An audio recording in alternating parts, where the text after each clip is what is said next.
Algorithms are all around you on the internet. You're watching this video because an algorithm recommended it to you, among others, for you to click on, which you did, and the algorithm recorded it. The algorithm determines what you see when you open the tweetbook. The algorithm finds what you're looking for when you search through your images. Perhaps even make a little film for you. When you buy something, the algorithm determines the price, and the algorithm monitors transactions for fraud at your bank. Algorithms trading with algorithms abound in the stock market. Given this, you might be curious as to how these algorithmic bots that shape your reality function, particularly when they don't. In the early days of AI, humans created algorithmic bots by giving them instructions that they could understand. If this, then that, says the narrator. However, many problems are simply too large and difficult for a human to solve with simple instructions. Which of the billions of financial transactions that occur every second are fraudulent? On YouTube, there are over 8 million videos. Which 8 suggestions should the user see? Which of these should never be permitted on the site? What is the maximum price this user will pay for this airline seat right now? These queries are answered by algorithmic bots. Not perfect solutions, but far superior than anything a person might come up with. But how these bots work exactly, more and more, no one knows. Not even the humans who built them, or built them, as we will see. Now companies that use these bots don't want to talk about how they work, because the bots are valuable employees. Very, very valuable. And how their brains are built is a fiercely guarded trade secret.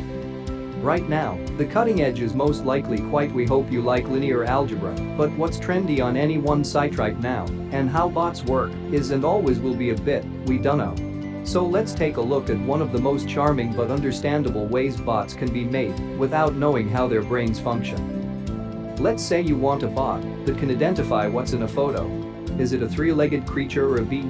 It's simple for humans, even small humans, but telling a bot how to do it in bot language is impossible because we just know that's a bee and that's a 3. We can describe their differences in words, but machines don't understand words. And it's our brain wiring that causes it to happen in the first place. While each individual neuron and the broad purpose of clusters of neurons can be appreciated, the entire is beyond comprehension. Regardless, it works. So you don't have to design a bot that can do this sorting yourself. You create a bot that creates bots as well as a bot that educates bots. The brains of these bots are simpler and can be created by a skilled human programmer. The builder bot is a bot builder who isn't particularly good at it. It joins the wires and modules in the bot brains in a seemingly random manner at first. As a result, some very special student bots are sent to instruct by the teacher bot. Of course, the teacher bot doesn't know the difference between a bee and the 3. If the human could design a teacher bot that could, the problem would be solved. Instead, the human hands the teaching bot a collection of bee and 3 photographs, as well as a key to determine which is which. Teacher bot is unable to teach, but it is capable of testing.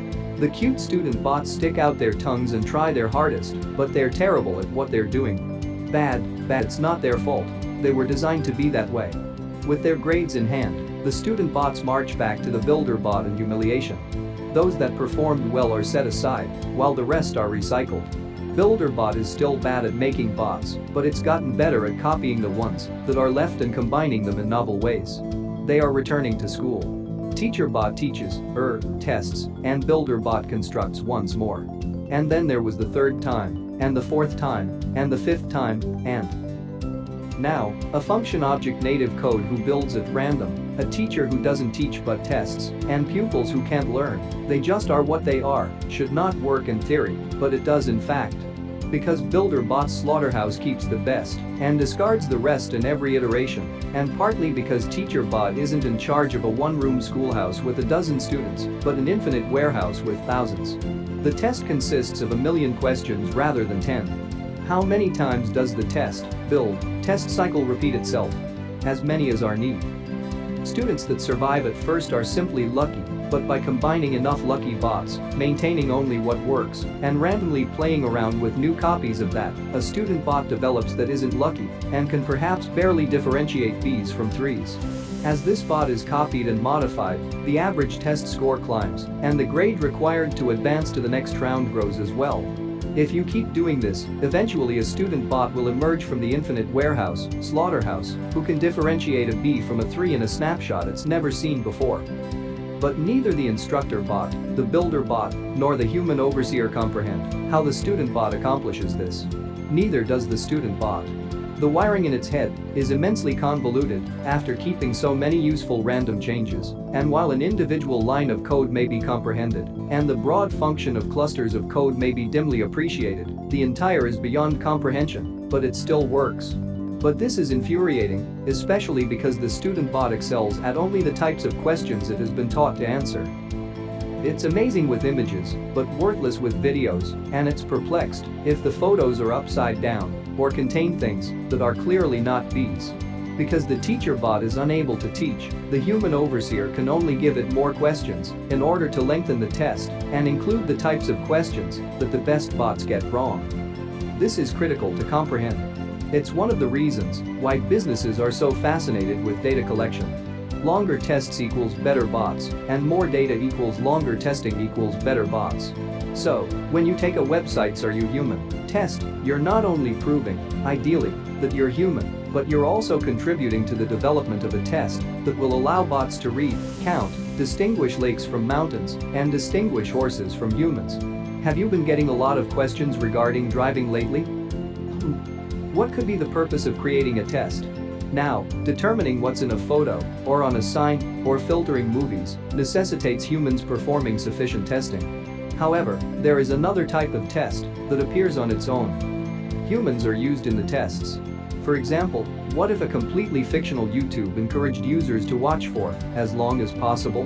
It's simple to track how long a user stays on a website. As a result, the teacher bot assigns each student bot a group of YouTube users to manage, and the student bots monitor what their users are watching, examine their files, and do their best to select films that keep the user on the site.